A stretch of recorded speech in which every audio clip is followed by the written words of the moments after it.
23 years. I want to talk about some of the moments I shared with Nicholas in those 2 decades that went by way too quick. You know, Nicholas is no slouch. I can't even think of a moment where he's been too lazy to do something. I like to take credit for that. You know, growing up, me and Nicholas were, we always butted heads. And it wasn't because we hated each other, but we were just so competitive. Whether it was, finding out who had the highest score on the Xbox game, or who could run the quickest 40-yard dash, or at our frequent food eating competitions where we'd see who could eat the most burgers at our family cookouts. It was me. I could play better video games than him. I ate more than him. At the racetrack, I did beat him. I could run faster than him. I know this kept him up at night. I know the fact that his little brother could run faster than him ticked him off. The thing with Nicholas is he never stopped. Every minute of the day he was training, working harder, figuring out a way like he could outdo me. And before you know it, my days of beating him at the racetrack were very short-lived. Nicholas taught me that hard work and persistent determination is the only way to get what you want in this life. But Nicholas has also taught me what not to do sometimes. When we were kids in the summertime, we'd frequently go to our local swimming pool just to pass the time. And one day, me and Nicholas were a little bit too bored of jumping off the diving board, so we decided we'd take an adventure down to the woods and skip rocks across the fishing pond. As I was going through my pile of rocks, trying to find one that would skip more than once, I noticed that Nicholas hadn't thrown any in quite a long time.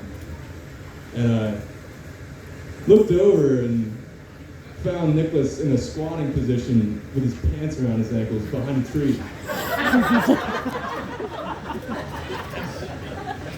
And, we wore flip-flops at the time, so we didn't have any reason to wear socks. So Nicholas had to find whatever he could to clean himself up.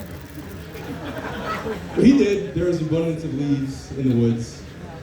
But as we were walking away, we realized that Nicholas just wiped his ass with poison ivy.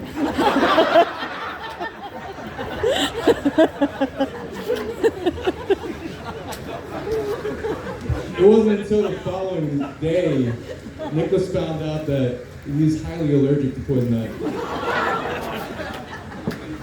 For about 2 weeks, Nicholas was walking around with this facial expression and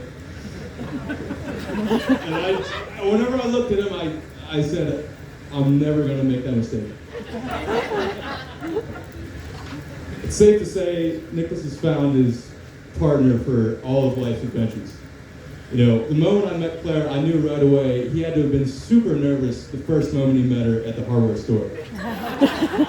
Claire's got everything. She's pretty, she's nice, and she even loves Nicholas's super quirky sense of humor. At least she appears to. I can say confidently from the people I've met that Claire's got a super amazing family, and I can't wait to meet more of them and find out more about them in these coming years.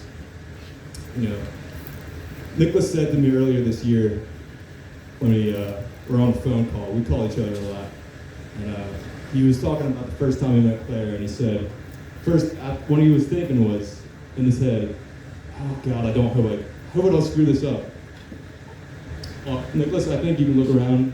I think you did the right thing. I think you succeeded. I think this is the best decision you made in your life. You did the right thing. If you guys got a drink in your hand, please put it up to this awesome newlywed couple. Congratulations to Nicholas and Claire. Let's have a future of greatness.